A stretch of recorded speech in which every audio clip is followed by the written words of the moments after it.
लेकर जो रुझान है वो भी सामने आ रहे हैं। मैं रोकना चाह रहा हूँ प्रियंका, सरदार शहर से अपडेट आ रही है, मैं वापस से आऊंगा आपके पास में।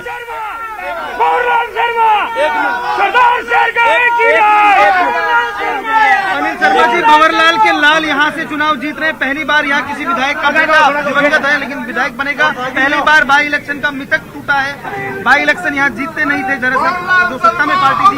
क्या कहेंगे, क्या श्रद्धांजलि है यहाँ की जनता ने दी, यहाँ के जनता का आशीर्वाद, क्या बोलेंगे? निश्चित रूप से मैं क्षेत्र की जनता को बहुत बहुत धन्यवाद और आभार व्यक्त करना चाहूंगा कि उन्होंने शानदार जो ये जीत दिलाई है और मेरे पर आशीर्वाद रखा है। क्या प्रमुख कारण मानते हैं अपनी जीत का? किन मुद्दों पर आपने जनता से वोट मांगे? ठीक है, पंडित जी की तो सहानुभूति थी, और कौन से मुद्दे थे जिस पर आप जनता के बीच गए थे?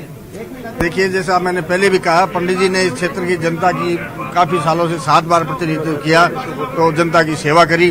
और माननीय गहलोत साहब के 4 साल की जो सुशासन है, जनता के आम जनता के हितों के लिए उन्होंने काम किए। निश्चित रूप से जनता ने उन पर मोहर लगाई है। एक चीज और हुई है, आरएलपी को अगर हम देखें अच्छे वोट लिए हैं, तो क्या इससे, क्योंकि भाजपा अब ये भी कह रही है कि आरएलपी का बड़ा फायदा मिला? नहीं, ऐसा कुछ नहीं है। आरएलपी सब पार्टी अपने अपने नीति पे, अपने सिद्धांतों पे, अपने वादे पे लड़े हैं। तो सरदार शहर की जनता ने मुझे आशीर्वाद दिया, मैं दोबारा उनको बहुत बहुत धन्यवाद और जनता का आभार व्यक्त करना चाहूंगा। इस मौके पर अपने पिता को किस तरह से याद करेंगे? दिवंगत को निश्चित तौर पर एक ऐसा क्षण है जहाँ खुशी है लेकिन उनके खोने का गम है। कैसे याद करेंगे, क्या कहेंगे उनके जीवन को लेकर? किन चीजों को आप अपने राजनीतिक जीवन में रखेंगे?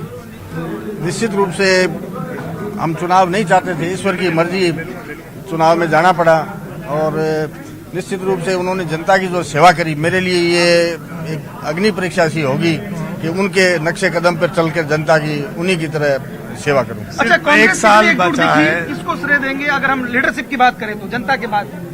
निश्चित रूप से पार्टी पूरी एकजुट थी। सभी माननीय गहलोत साहब 2 बार पधारे, अध्यक्ष जी भी आए और पूरे पार्टी के नेता जो हैं सारे आए, तो पार्टी एकदम एकजुट थी। सिर्फ 1 साल बचा है, क्या करेंगे? इतनी उम्मीदें हैं, कैसे पूरी कर पाएंगे? वक्त तो बहुत कम मिल रहा है अनिल शर्मा जी को।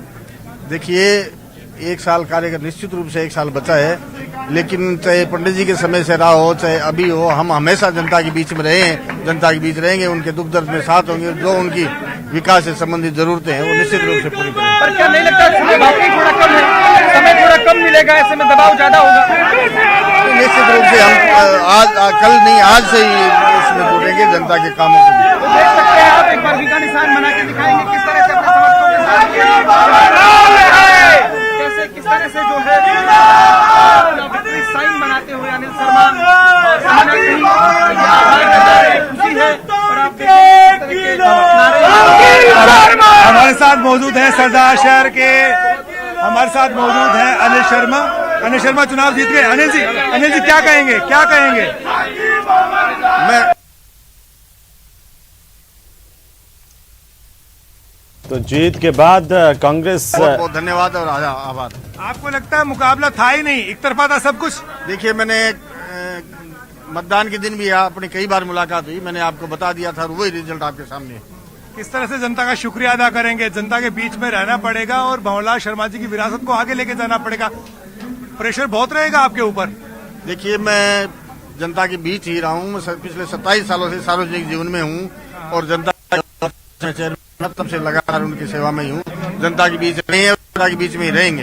अशोक गहलोत जी का कितना बड़ा योगदान रहा आपकी इस जीत में? 2 बार आए, बड़ी मीटिंगें करी, पार्टी कार्यकर्ताओं को एकजुट किया, किस तरह से आपने जो है कमाल किया?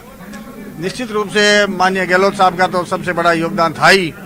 वो 4 साल के जो पार्टी का उन्होंने काम किया, सुशासन जो जनता के हितों के लिए काम किए, और मेरे को भी 2 बार आगे चुनाव में संभाला, आशीर्वाद दिया, पार्टी को एकजुट रख के सबने आशीर्वाद दिया। आपको लगता है कि सत्ता विरोधी लहर की बात करने वालों को आपने करारा जवाब दे दिया कि राजस्थान में कोई एंटी इनकम्बेंसी नहीं है? बिल्कुल बिल्कुल, निश्चित रूप से आप देख सकते हैं, तो विकास पे वोट दिया है और पूरी टीम ने, माननीय गहलोत साहब, राठौड़ साहब, धर्मेंद्र राठौड़ जी हैं और सारे मंत्रिमंडल के पधारे माननीय अध्यक्ष जी डोटासरा जी हैं, तो सबका बहुत योगदान रहा। अपने पिताजी को किस तरह से याद करेंगे? उनका भी सपना रहा होगा, उन्हें जीते जी आपको आगे बढ़ते देखना चाहा होगा, लेकिन वो सपना पूरा नहीं हुआ। आज अपने दिवंगत पिता को किस रूप में आप श्रद्धांजलि देंगे? निश्चित रूप से मैं मेरे पिताजी को आदर्श मान के, उनके सिद्धांतों पर चलते हुए गरीब को गणेश मान के काम करूंगा और जो उन्होंने मुझे सीख दी है जनता की सेवा, गरीब को गणेश मान, तो निश्चित रूप से जनता ही। तो यहाँ पर देखिएगा कि